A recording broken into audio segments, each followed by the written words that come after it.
প্রকৃতির ভারসাম্য রক্ষা ও পাখিদের আহারের ব্যবস্থা করতে ময়ূরেশ্বরের স্বেচ্ছাসেবী সংস্থা 2019 সাল থেকে বৃক্ষরোপণের লক্ষ্যে নানা উদ্যোগ নিয়ে চলেছে। এবছর 2024 সালে তাদের তৃতীয় দফার কর্মসূচি সফলভাবে সম্পন্ন হলো, যেখানে 80,000 সিডবল প্রতিস্থাপন করা হয়েছে। এরই অংশ হিসেবে আঙ্গারগড়িয়া ভবানন্দ স্কুলের ছাত্রীদের বিনামূল্যে স্যানিটারি ন্যাপকিন প্রদান করে 21,000 সিডবল তৈরি করে নওপাড়া মহিলা কল্যাণ সমিতি। এই সিডবলগুলি নওপাড়া এবং রামনগর গ্রামের স্থানীয় নতুন প্রজন্মের কিছু ছেলে মেয়ের সহায়তায় মেসেঞ্জর যাওয়ার পথে লোকাকৃত ফাঁকা জায়গায় প্রতিস্থাপন করা হয়।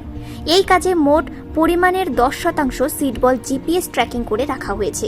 বিগত বছরগুলোর অভিজ্ঞতা অনুযায়ী সিডবলগুলি সাধারণত 75 থেকে 80% পর্যন্ত সফলভাবে জঙ্গল বৃদ্ধিতে সহায়ক হয়েছে। সংস্থার পক্ষ থেকে নিয়মিত ফলো আপ করা হবে যাতে প্রকল্পের সাফল্য পর্যবেক্ষণ করা যায়। এদিনের কর্মসূচিতে উপস্থিত ছিলেন নওপাড়া মহিলা কল্যাণ সমিতির পরিচালক চন্দন ব্যানার্জি, সহকর্মী বিশ্বজিৎ দত্ত এবং নতুন প্রজন্মের নব উদ্যোগী সন্তানেরা অভিজিৎ, পরিমহল, পাপ্পু, সোমনাথ, বিলাস, পুষ্কর, শুভজিৎ দত্ত সহ আরও অনেকে। এই কর্মসূচির মাধ্যমে তারা প্রকৃতির প্রতি তাদের দায়বদ্ধতা ও স্বেচ্ছাসেবী মনোভাব প্রদর্শন করল। Bureau report, news prime Times.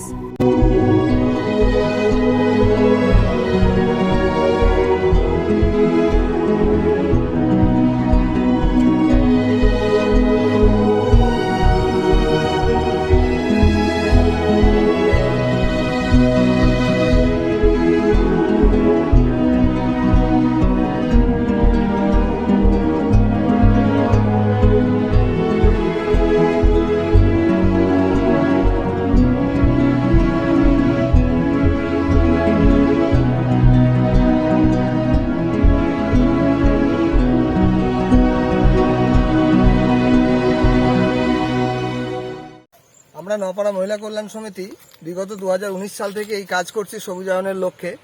আমরা এবছর 80,000 সিডবলের প্ল্যান্টেশনের টার্গেট নিয়েছিলাম। আজকে তার তৃতীয় দফা। আজকে আমরা আঙ্গারগড়িয়া কেদারনাথ হাই স্কুল থেকে যে ছাত্রীদের দ্বারা স্যানিটারি ন্যাপকিন বিতরণের সাথে সাথে 30টি করে সিডবল বানিয়েছিলাম, সেটা 21,000 সিডবল ছিল। আজকে আমরা এই ম্যাসাঞ্জোরের ড্যাম্পের সাইডে যে সমস্ত ফাঁকা পরিত্যক্ত জায়গা রয়েছে সেখানে আমরা এই সিডবলগুলোকে প্রতিস্থাপন করছি। সংস্থার জুনিয়র সদস্যদেরকে এই কাজে যুক্ত করা হয়েছে কারণ তারা যাতে আগ্রহী হয় এবং আগামী দিনে তারা নিজের ইচ্ছায় এই কাজটাকে এগিয়ে নিয়ে যেতে পারে।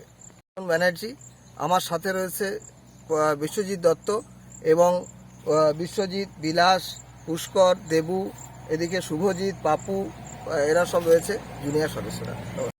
আমরা নওপাড়া মহিলা কল্যাণ সমিতি জুনিয়র সদস্য। সবুজায়নের জন্য লক্ষ্যে এই কাজ আমরা করছি।